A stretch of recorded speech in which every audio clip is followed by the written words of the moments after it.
Good evening, everyone, and thank you all for being here.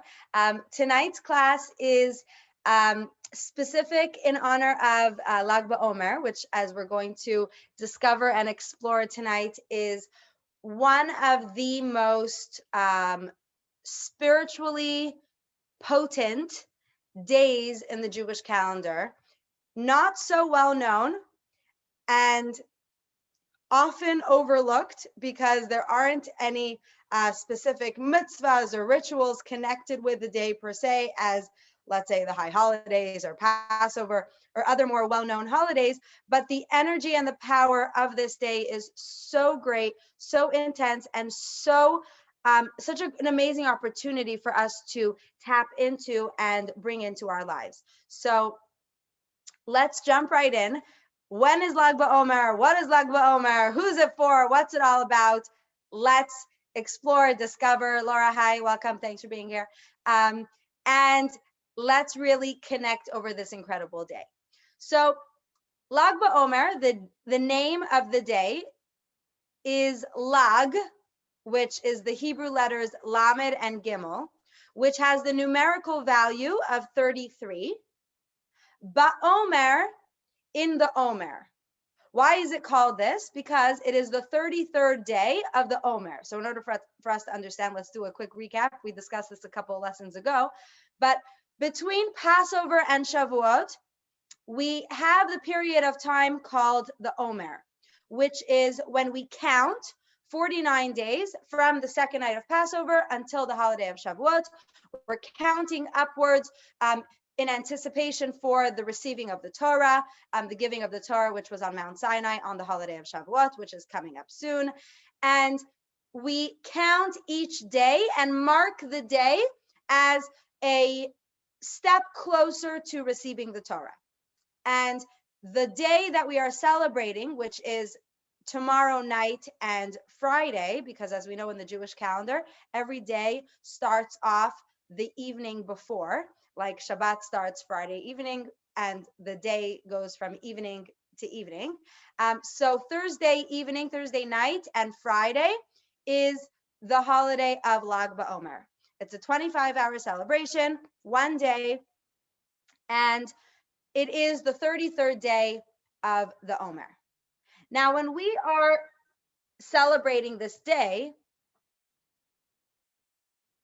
we want to understand what happened originally that we are commemorating every year.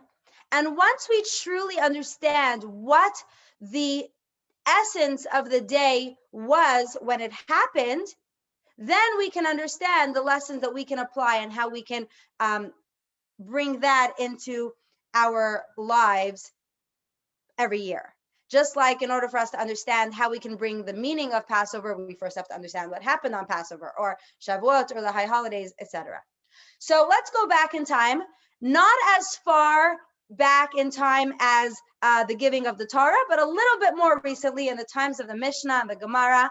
And for those of you who know me already, you know that history and numbers, not my strong suit. So I'm not going to even venture to give a year. But let's say 1,000 years ago, I could be like 100 years off or 1,000 years off. I'm like, no, really not good with numbers. But the time period of the Mishnah, so in the Talmudic era, and the character, the main character in our story here is Rabbi Akiva. Now, Rabbi Akiva was one of the great sages of the Talmud.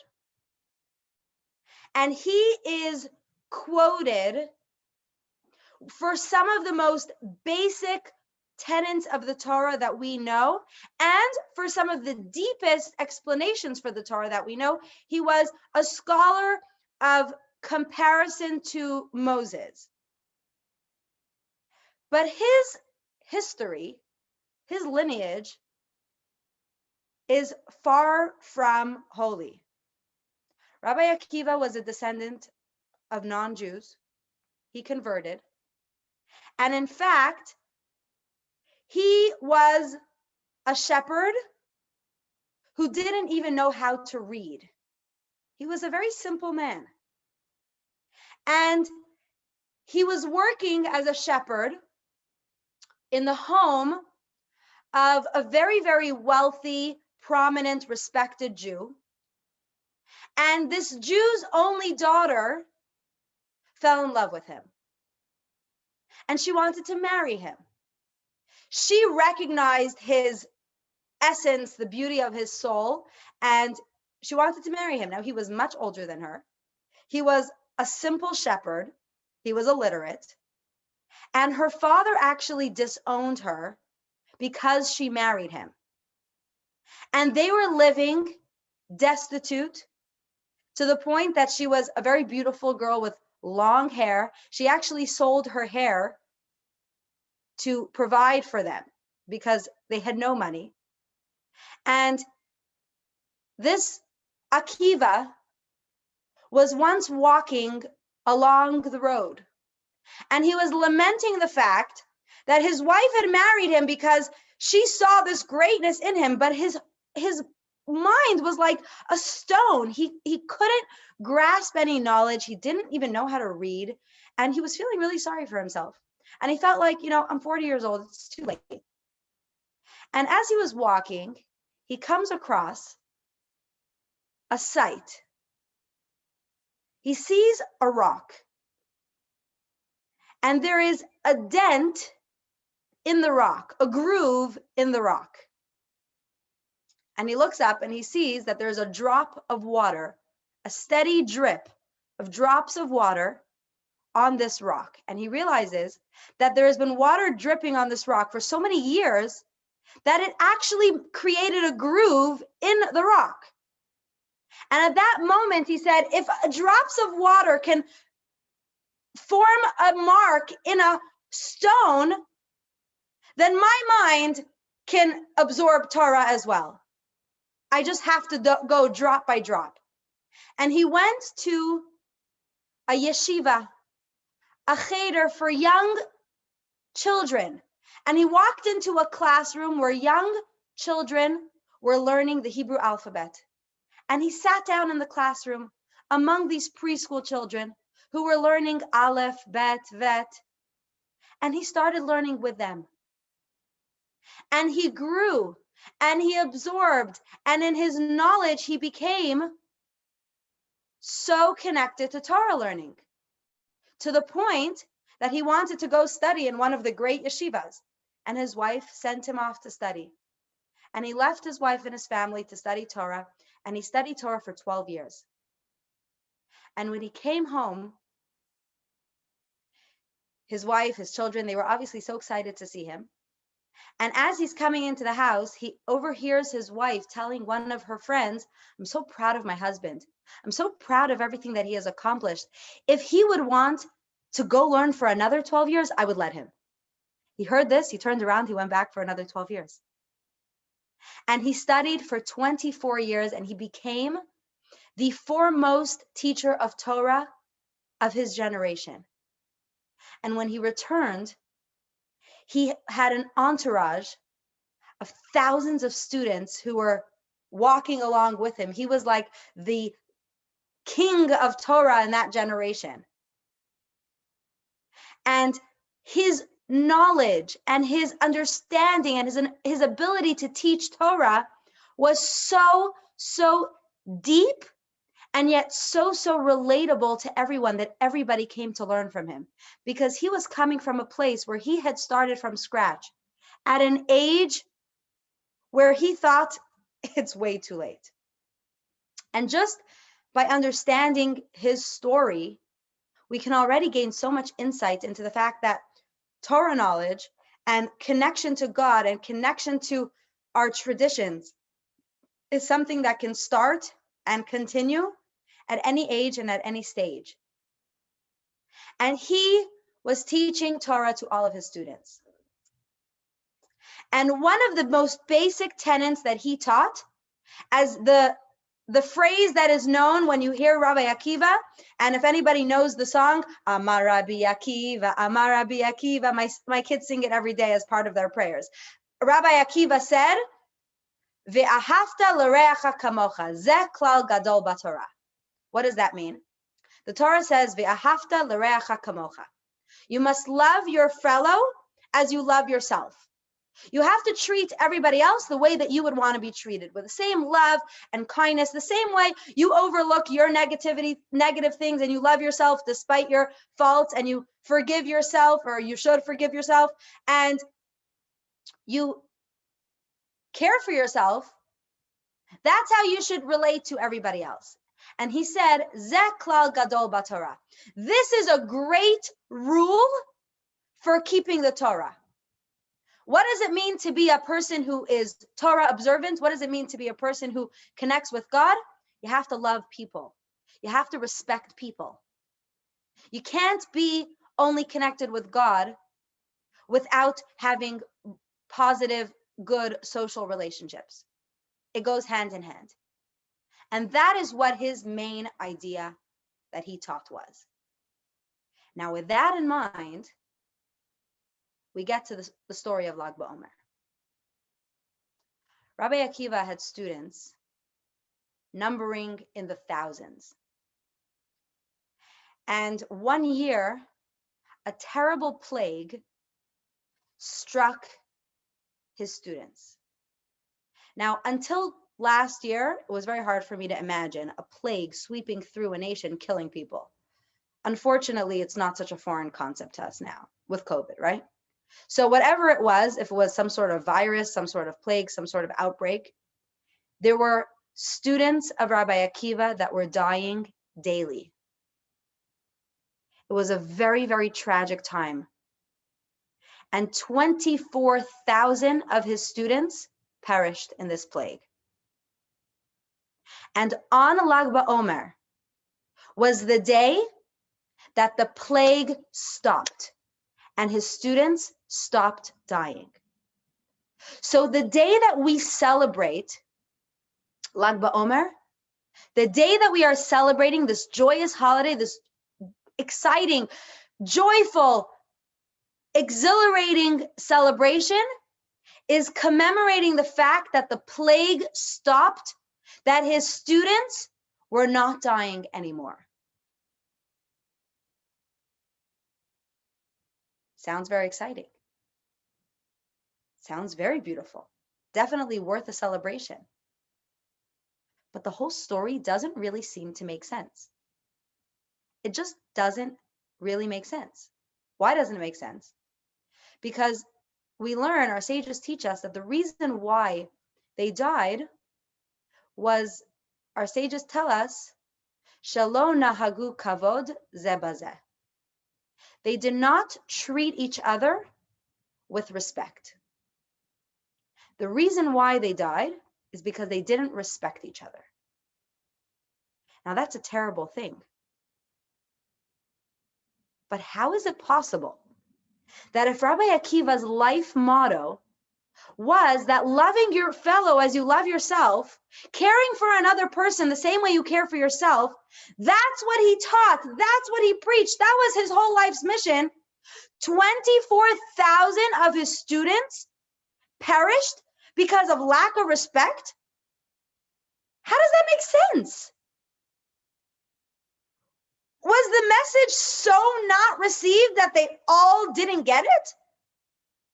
And if this is what he preached and no one understood it, then why are we exalting him as such a great teacher if he didn't really get the message across very well?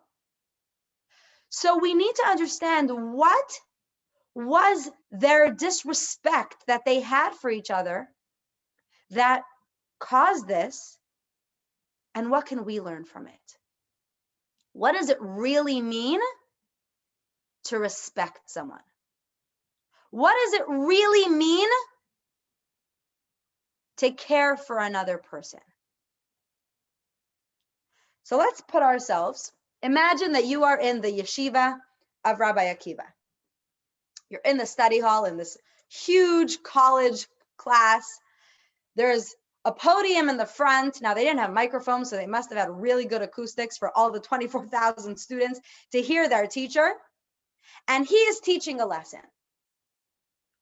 And he finishes teaching the lesson, and all of his students, who are each scholars in their own right, are discussing the lesson. Now, as people do, they each interpreted and understood it in their own way, which is the reality of every two people, especially Jews, you know what they say, 2 Jews, 3 opinions. Everyone has their own way of understanding things. And as they would discuss the lesson that they had just had, they would realize that, oh, he understood it differently than I did. And they would argue about it. They truly cared about each other to such a deep degree that they felt that if their friend, if their fellow student did not understand something properly, then they need to make sure that they understand it properly. So they would argue about it. Coming from such a deep place of care, I want you to understand it the right way. You know what the problem was? They all thought that the way they understood it was the right way. And the link that they were missing was the fact that you can disagree with someone and still care for them.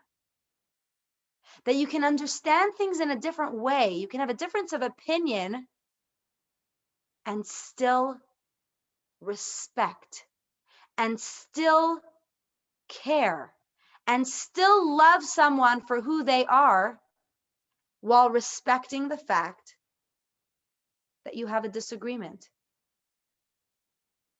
That was the link that they were missing. So in their deep care for one another, they couldn't bear the fact that somebody would be understanding something or learning something incorrectly. So they were preaching to them from their own place of understanding without stopping to realize that diversity is not a problem. It's a beautiful thing. That differences are not a challenge to overcome. They're something to celebrate, because our differences are what make us beautiful as a whole.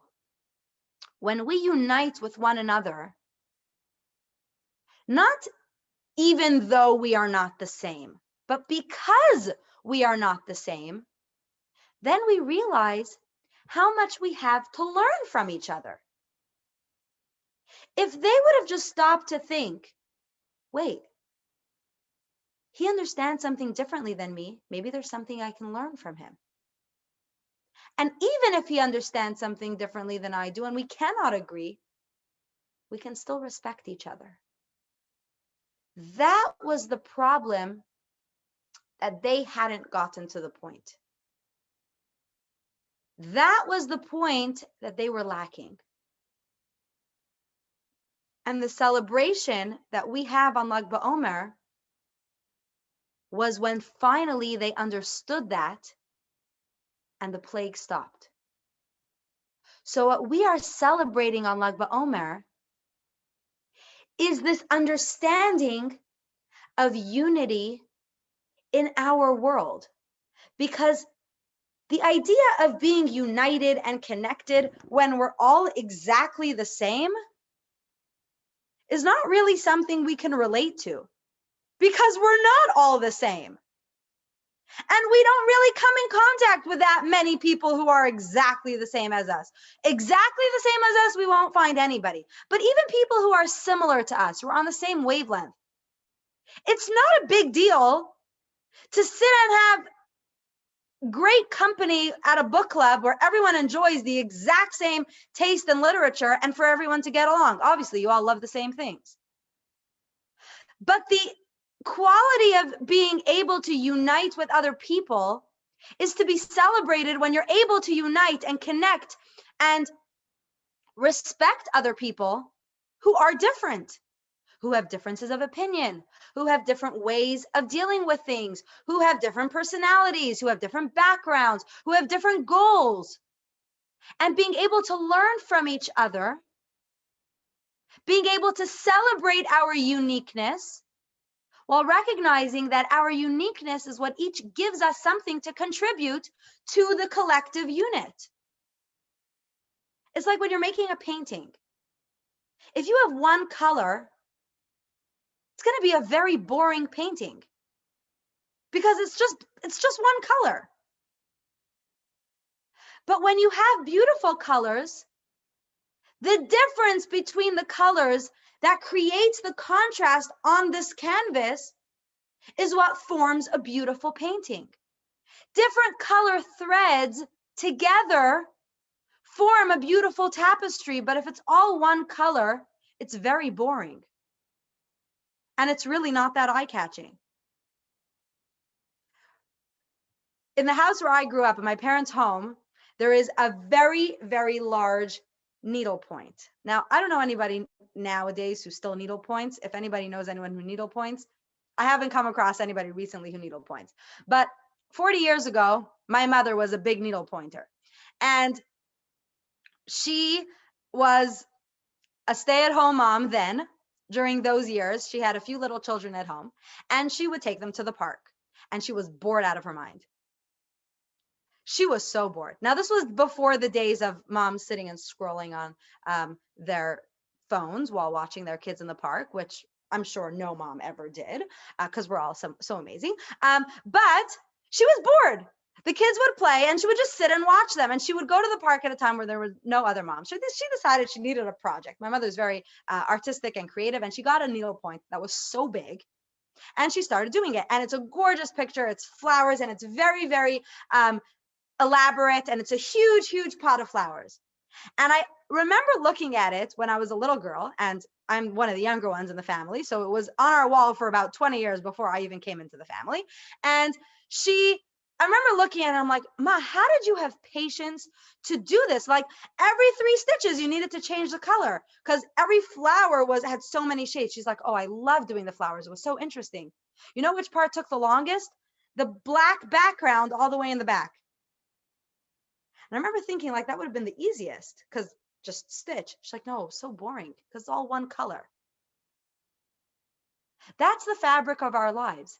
If everybody's exactly the same, one color, it's dull because there's no interesting elements to contribute to create a beautiful contrast. Our lives, though, are like the flowers with a bunch of different shades of pink and a bunch of different shades of orange that you got to keep changing. And yes, it's a lot more challenging, but that's what creates the beauty. That's the idea of diversity. That's the idea of differences, of unique qualities. And when everybody brings those unique qualities to something and everybody is able to respect and appreciate the differences among one another, that's when we have such a beautiful tapestry. And that is what we are celebrating on Lag BaOmer. The joy that we have, the unity that we feel on this special holiday is a joy that we can all experience. Because if you want to find somebody that's different than you or is uniquely not the same as your way of life or your point of view or your perspective on things, you don't have to look very far. Any random person you'll meet will, I can guarantee you, be different than you. Even us ladies here sitting together on Zoom, we're all here doing the same thing, but we're all so uniquely different. But we can choose what we want to focus on. Do we want to focus on the things that divide us, the things that we do not have in common that might cause friction and tension? Or do we want to focus on each of our unique abilities to share something, to connect in a way that we can each learn from each other and be inspired by one another to value our uniqueness? Now, this concept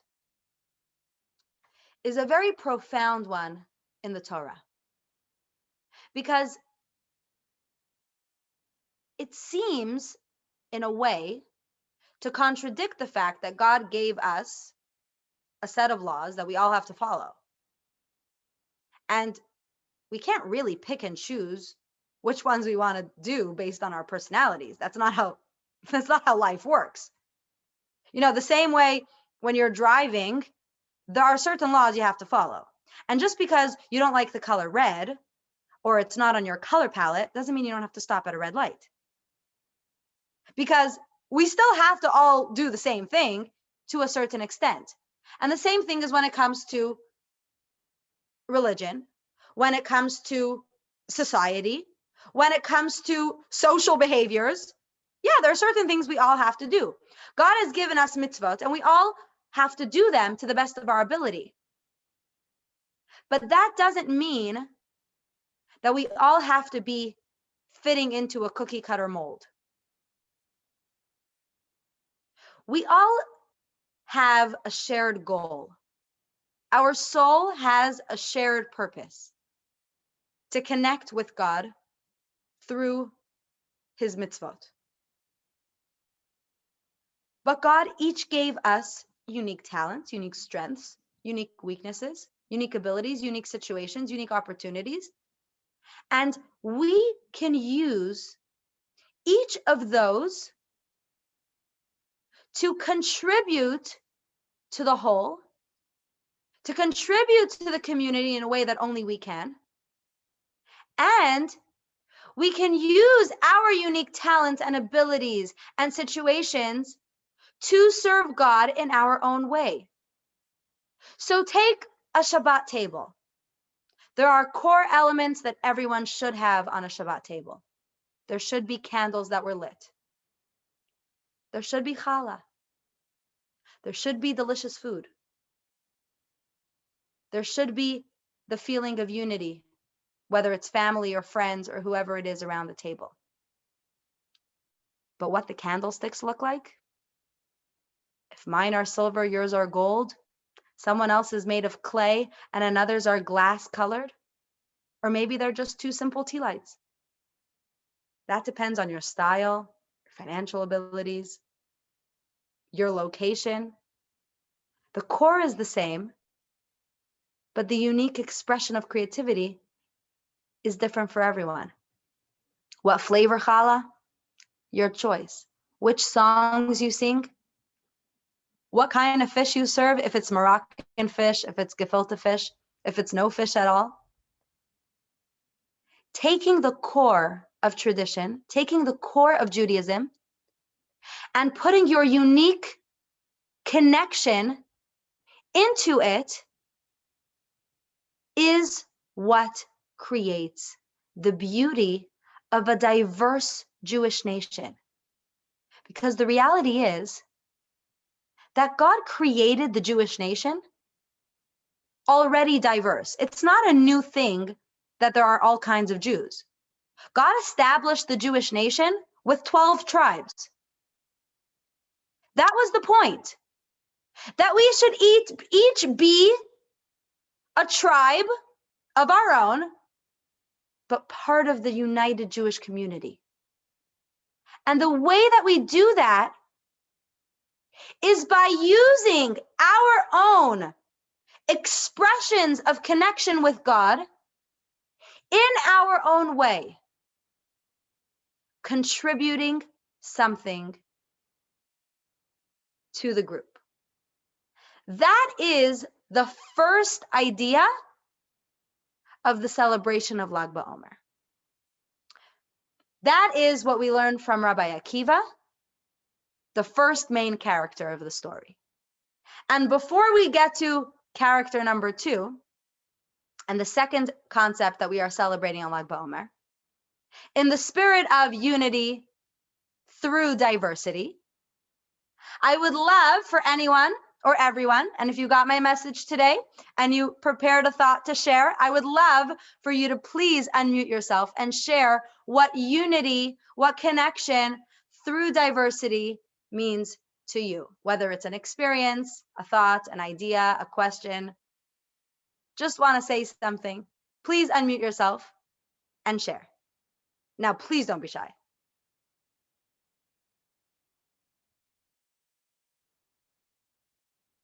Now, when my students don't raise their hand, I tell them I'm going to call on someone, so you may as well raise your hand. So someone unmute yourself before I call on you. Come on. Anybody? All right, I can Crystal, share go. something. Crystal, go. Sabrine, you're next. Okay. I have a group of about 15 advisors for my companies, and I love that every single one of them is from a different ethnicity background, socioeconomic background, different countries. I think it really helps us to be able to build a great platform for all of our teams and our employees that are also all those diversities and backgrounds. So I think that it's very important to have a lot of diversity. We appreciate that. That's a really great point. And I love how you use that as an asset and you recognize the diversity as something that actually helps you rather than, something that you need to have it because, it's politically correct, but actually as something that's a real asset. That's a great message. Thank you for sharing that. What company do you have? Like what's your business? A lot of different ones all over, some healthcare, some commercial stuff. Wow, beautiful. Well, they're lucky to have someone as their supervisor who recognizes and appreciates each their diverse background. That's a really special thing. And that definitely ties into that lesson connecting to Lag BaOmer. Yes, thanks for sharing. Sabrine, what have you got to share with us? Okay, so I don't know if everybody heard that story, but there was some march or reunion last week about a Jewish woman, a French Jewish woman that was killed in France 4 years ago. And she was killed because she was Jewish.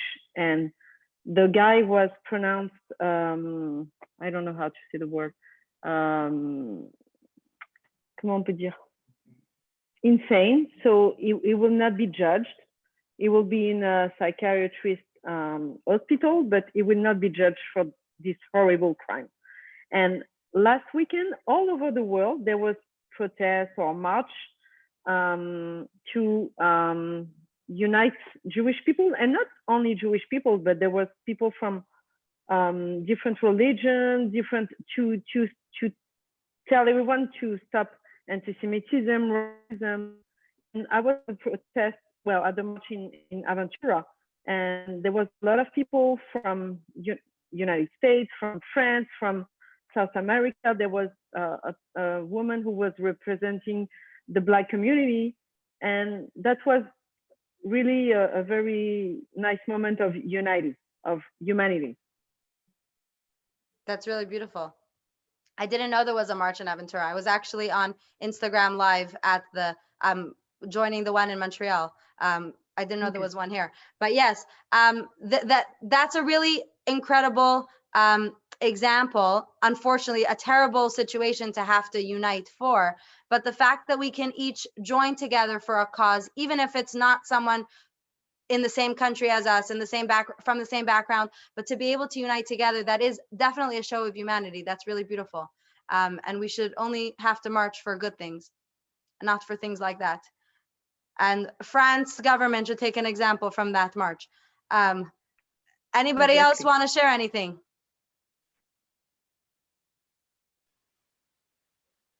Okay, I have a similar example to Severine's, but it's after what happened on 9/11 and the museum and the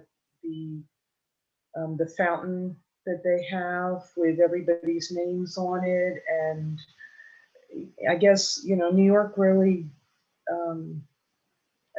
for how awful it is, they put a nice tribute together.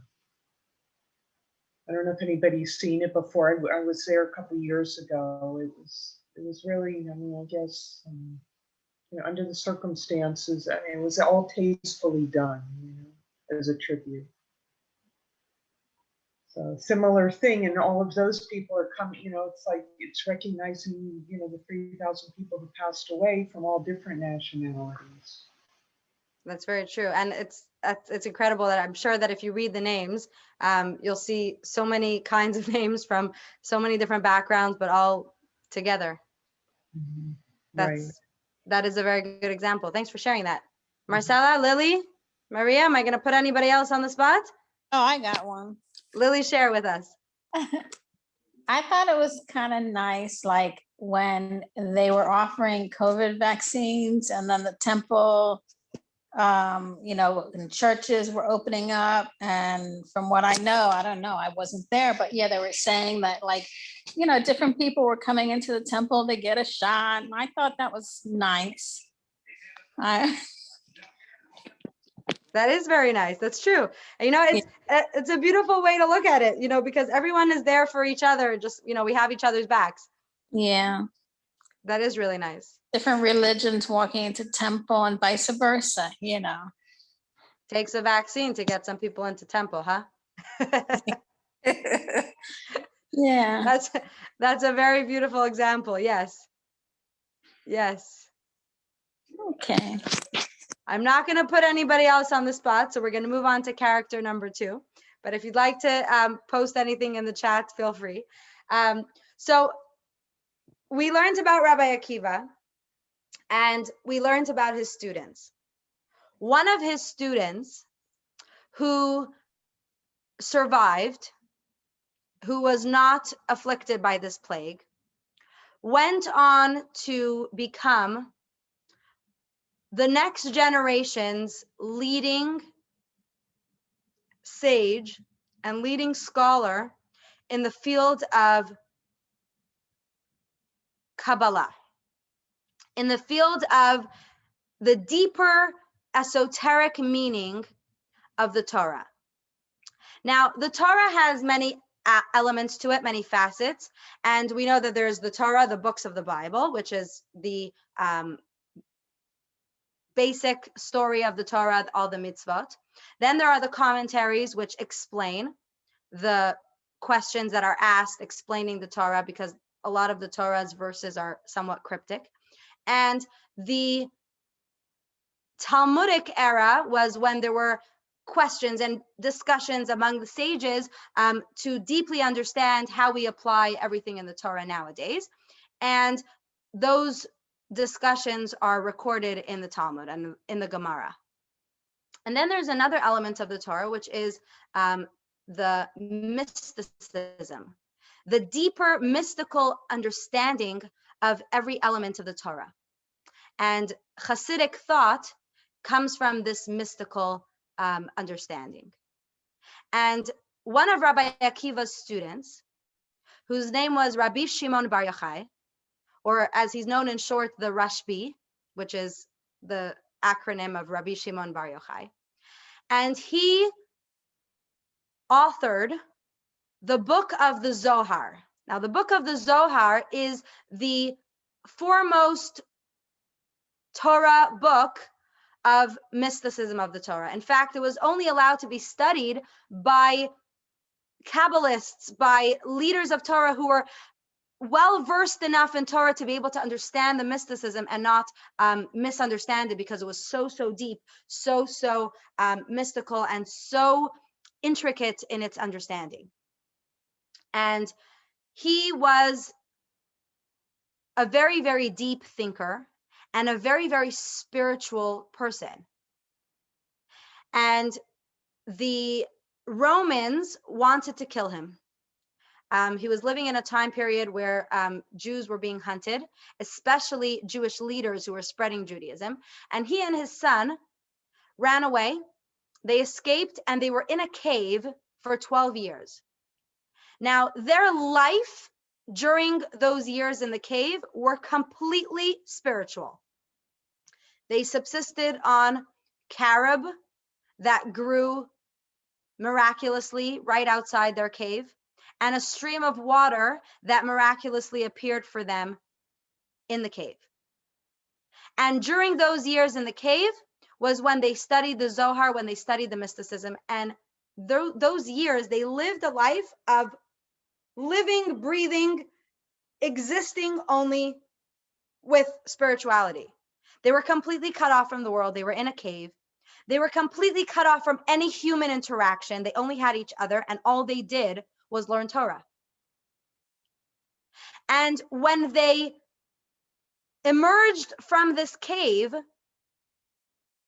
after 12 years, they didn't know how to live in the world.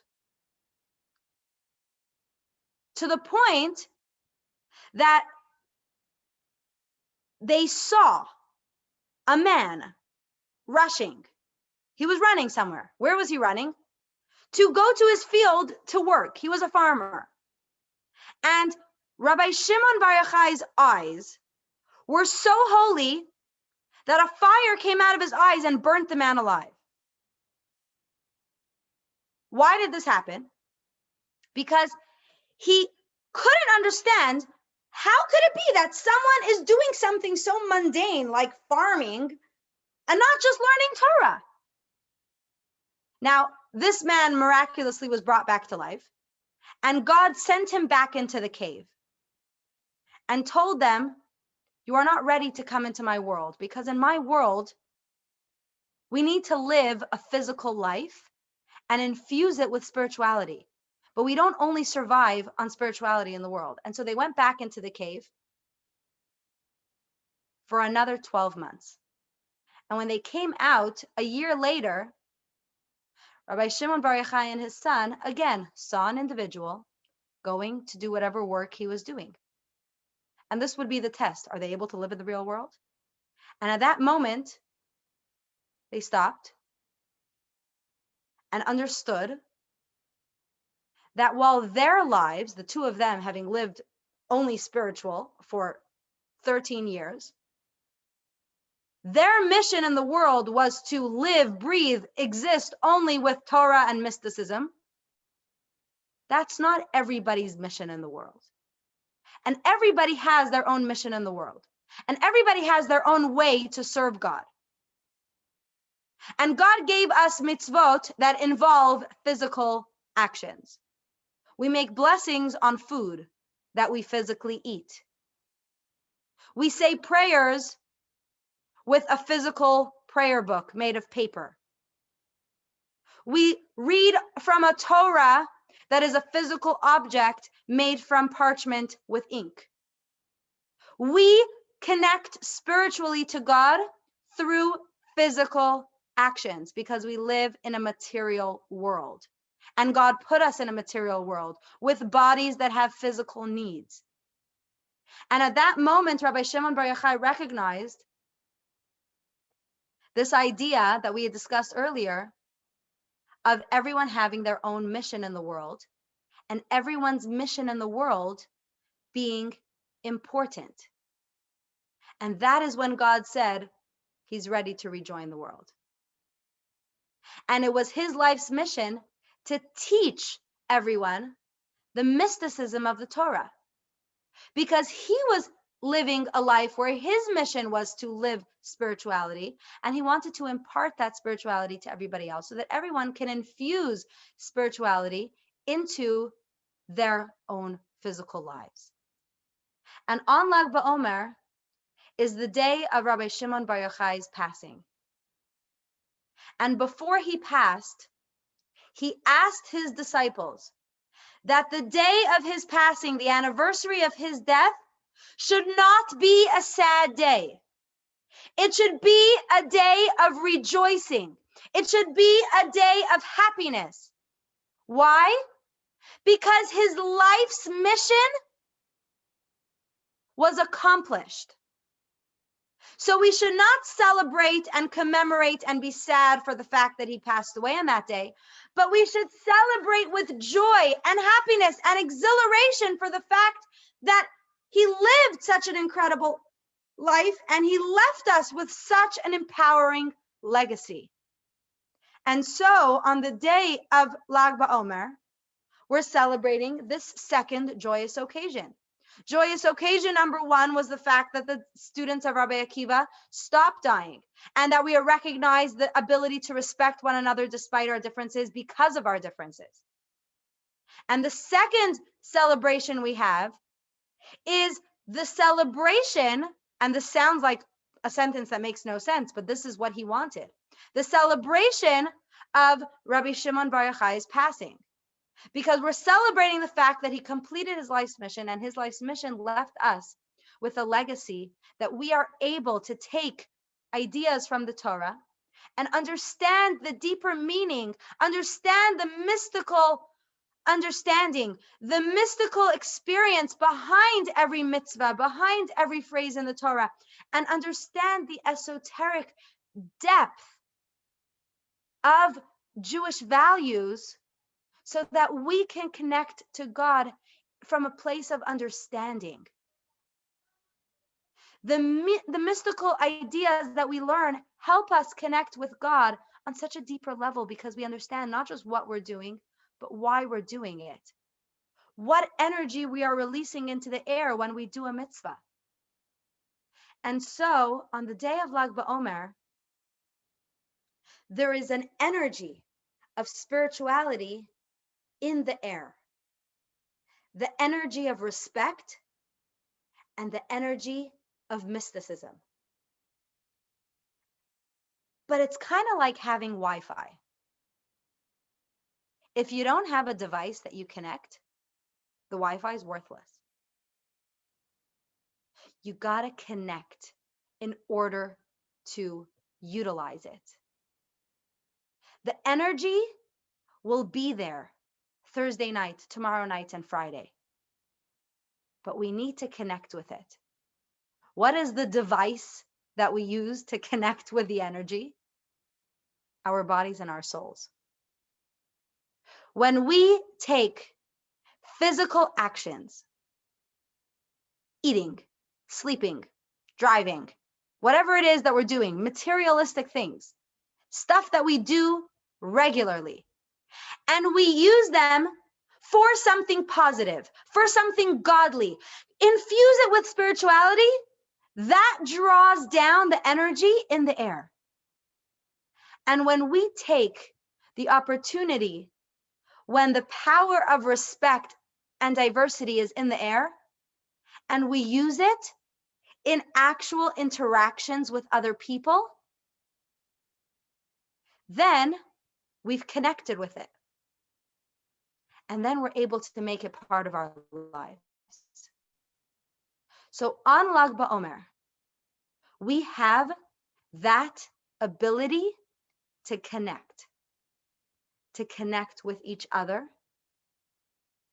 and to connect with our soul, and to connect with God. So the energy will be in the air. The question is, are you going to plug it in? Are you going to get that charge? Because that will give us the ability to tap into it when it's within our souls throughout the entire year. So I want to wish all of you a happy and joyous Lag BaOmer. And tomorrow night and Friday, I'm going to give all of us 2 challenges, maybe 3. Feeling risky. Challenge number 1, be happy, because it's a happy day. Rabbi Shimon Bar Yochai asked us to be joyful on the day of his passing. So let's be joyful. Find reasons to be joyful. Challenge number 2, find ways to connect with someone who is different than us and respect people who we don't necessarily agree with. Respecting someone that is aligned with your vision is very easy. It's a good thing, but it's very easy. It's not a challenge because it comes naturally. But respecting someone who is different than you, who it's harder for you to respect, that's the challenge. So let's do that. And challenge number 3, take a physical activity and turn it into spiritual by infusing it with meaning. It could be a blessing that you say on food and then eating it. It could be a meal that you eat that's kosher. It could be a prayer that you say with a siddur, with a prayer book, or without, if you don't have one, but a prayer from the heart. It could be a table that you set for Shabbat. It could be a candle that you light for Shabbat. Whatever it is, take something physical and transform it into something spiritual. And that is how we celebrate Lag BaOmer. So happy Lag BaOmer, everyone. Thank you to everyone who shared. Thank you to everyone who's here. And if anybody wants to ask any questions, share any comments, or just generally chat, feel free to unmute yourself. And Good night, everyone. Happy Lag BaOmer. It's a little early, but Shabbat Shalom. And I will see you all, God willing, next week. Yes, Laura. Thank you as always, sweetheart. Thanks so much for being here. We're so lucky to have you, okay? Oh, thank you. Thank you for being here. You know, listen, I'm not an Instagrammer, so I don't sit and talk to myself on stories. I only talk when there's people here to listen. So thanks for being here. Much appreciated. My Thank you, pleasure. Michelle. For everybody else. Thank you, Mushka. Night, ladies. Thanks for being here. We'll see you next week, God willing. See you. Thank you.